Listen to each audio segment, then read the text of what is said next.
नमस्कार मित्रों, आपका डॉक्टर आलोक शांटिया AIRO इंडिया चैनल पर स्वागत है। आज हम बात करते हैं कि हम जब किसी दूसरे के मैटर में अपनी सीमाओं से परे जाकर दखल देते हैं तो उसका परिणाम क्या होता है। अक्सर हम यह मानते हैं कि जब देश में कानून है, संविधान है और जब हम स्वयं अपना अच्छा बुरा समझते हैं तो किसी दूसरे के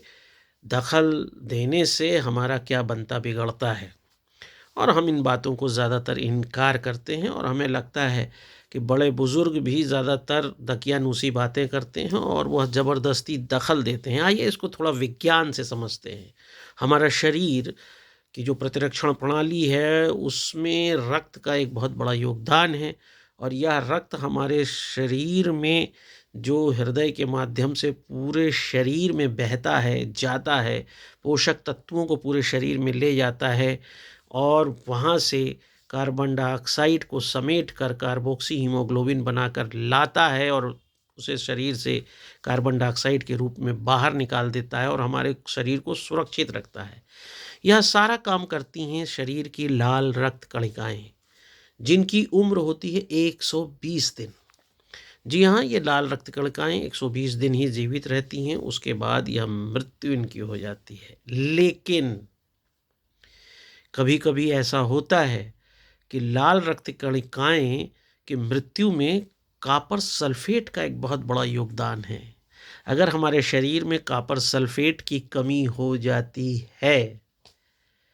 तो यह लाल रक्त कणिकाएं जो 120 दिन में मर जानी चाहिए थीं, वह मृत नहीं होती हैं। वह रक्त में अपनी आयु से ज़्यादा होते हुए भी बहती रहती हैं, लेकिन यह शरीर के लिए ठीक नहीं होता है। अक्सर आप इसकी पहचान इस रूप में भी कर सकते हैं कि हमारे शरीर पर काले काले चकत्ते पड़ जाते हैं। वो जो स्पॉट्स काले पड़ते हैं वो इन्हीं लाल रक्त कणिकाओं की वजह से पड़ते हैं जो अपनी उम्र से ज़्यादा हो चुकी हैं लेकिन रक्त में मौजूद हैं। लेकिन यहाँ मैं एक दूसरी बात कह रहा हूँ। हमारा पूरा शरीर ब्रेन से कमांड लेता है, दिमाग से कमांड लेता है और उस ब्रेन के द्वारा संचालित होता है। ब्रेन जब यह देखता है या पाता है कि हमारे शरीर में लाल रक्त कणिकाएं अपनी उम्र को पूरा करने के बाद भी बह रही हैं, तो वह स्वयं यह निर्णय लेता है कि इसे शरीर से बाहर निकालना है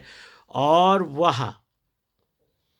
अपनी प्रतिरक्षण प्रणाली को इस बात का आदेश देता है, जिसके माध्यम से अक्सर आपने देखा होगा कि शरीर पर कभी कभी सूजन आ जाती है, जिसे अक्सर हम फोड़ा समझते हैं और वह उस फोड़े के माध्यम से वह उस अतिरिक्त रक्त कणिकाओं को जो कार्पर सल्फेट की कमी के कारण हमारे शरीर में मौजूद हैं, उनको वह शरीर से फोड़े के माध्यम से, कभी सीरम के माध्यम से तो कभी पस के माध्यम से बाहर निकालता है और इस तरह शरीर की रक्षा करता है। यहाँ पे कहने का तात्पर्य यह है कि आपने बहुत ही आसानी से यह समझ लिया होगा कि जब हम अपने जीवन में जो कार्य कर रहे हैं उसकी कमियों का स्वयं अनुभव नहीं कर पाते हैं, ठीक उसी तरह जैसे रक्त में कॉपर सल्फेट की कमी को अगर शरीर द्वारा पर्याप्त रूप से बनाए नहीं रखा गया या उसकी कमी को पूरा करने का प्रयास नहीं किया गया, तो जैसे शरीर में जो काम हमारे लीवर को करना था वो काम हमारा ब्रेन करने लगा कि उन मृत रक्त कणिकाओं को कैसे शरीर से बाहर निकालना है। ऐसे ही जब हम अपने कार्यों में अपने जीवन की कमियों को हम स्वयं अनुभव नहीं करते हैं और उसमें दूसरों को दखल देना पड़ता है,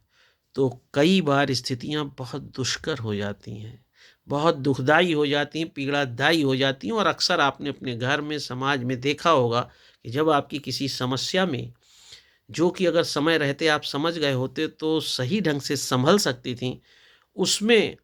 जब अनाधिकृत रूप से दूसरे लोग सम्मिलित हो जाते हैं, तो ये बात हो सकती है कि उन लोगों के प्रभाव के कारण समस्या का समाधान हो जाए, लेकिन वह आपके राजदार बनकर आपके जीवन में उसी फोड़े की तरह एक कष्ट पैदा करते हैं। इसलिए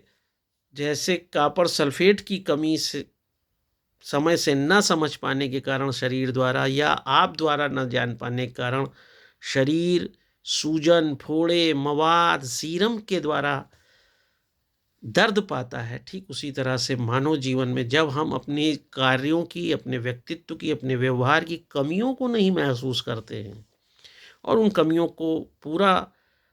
करने के लिए प्रयास नहीं करते हैं, तो फिर जिन लोगों के अतिरिक्त प्रभाव के कारण उन समस्याओं का समाधान होता है, उन पीड़ा का, उन संघर्ष का समाधान होता है, वह पूरे जीवन आपके राज़दार बनकर उसी फोड़े की तरह, उसी सूजन की तरह शरीर में जैसे एक फोड़ा दाग छोड़ जाता है, वो लोग आपके जीवन में भी एक दाग छोड़ते रहते हैं और आप उससे उबर नहीं पाते हैं। इसलिए अपनी कमियों को समय से पहचानिए और उसको स्वयं ख़त्म करिए। किसी दूसरे के सहारे की ज़रूरत कभी मत लीजिए। मैं आलोक चांटिया अखिल भारतीय अधिकार संगठन के लिए सिर्फ इसलिए आपके साथ ये बात लेकर आया कि ताकि आप विज्ञान के माध्यम से समझ सकें कि कैसे कोई कमी जब होती है शरीर में तो उसके कितने रॉन्ग इफ़ेक्ट हमारे बॉडी को देखने पड़ते हैं। ऐसे ही हमारे समाज में, संस्कृति में जब हम कुछ अपने व्यवहार की कमी लाते हैं तो हमें भी कई तरह की समस्याओं का सामना करना पड़ता है। अगर आपको यह वीडियो अच्छा लगे और लगे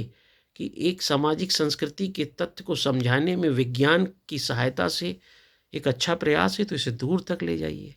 ताकि आपके साथ साथ हर कोई इस बात को गंभीरता से समझ सके और हम एक अच्छे समाज का निर्माण कर सकें। नमस्कार।